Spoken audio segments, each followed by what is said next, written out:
এক ছোট্ট গ্রামের ব্যস্ত বাজারে ছিল শ্যামের দোকান।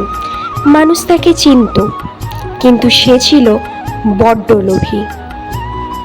আজও বেশ লাভ হয়েছে, কিন্তু আর একটু বেশি লাভ হলে ভালো হতো। ভাই, 2 কেজি আটা দেবেন তো? এই নিন দিদি, একদম ভালো মানের আটা। আমার দোকানের আটা খুব সুন্দর আটা। প্রায় দিনেই সে ওজন করার সময় পালায় কারসাজি করে জিনিস কম দিয়ে দিত। ভাই, চালটা একটু কম নয় কি? হালকা লাগছে যেন। না দিদি, আমার দোকানের পাল্লা তো একদম ঠিকঠাকই আছে। শ্যাম এইভাবেই প্রতিদিন একটু একটু করে মানুষদের ঠকাতো, এবং সে বিশ্বাস করত যে মানুষ কিছুই বুঝতে পারছে না। কাকু, 1 কেজি চিনি দিন তো আমাকে।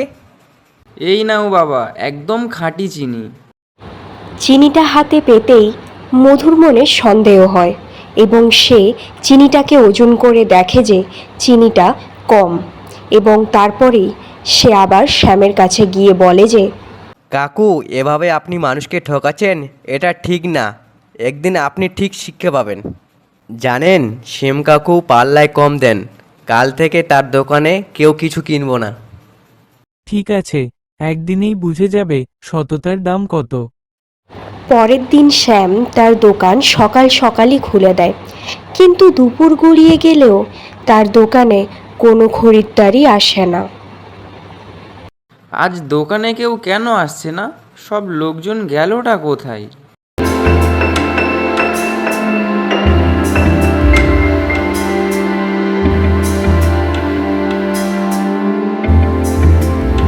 কাকু, সবাই জানে আপনি মানুষকে ঠকাচ্ছেন, তাই আপনার দোকানে কেউ আসছে না।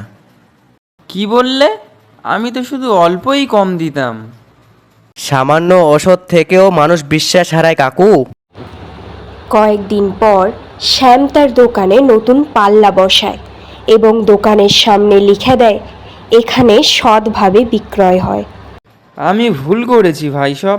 এখন থেকে আমি এক দানাও কম দেব না। আপনারা আমার দোকানে আসবেন এবার থেকে। এই তো ভালো কথা, এবার থেকে আমরা আপনার দোকানে আসব।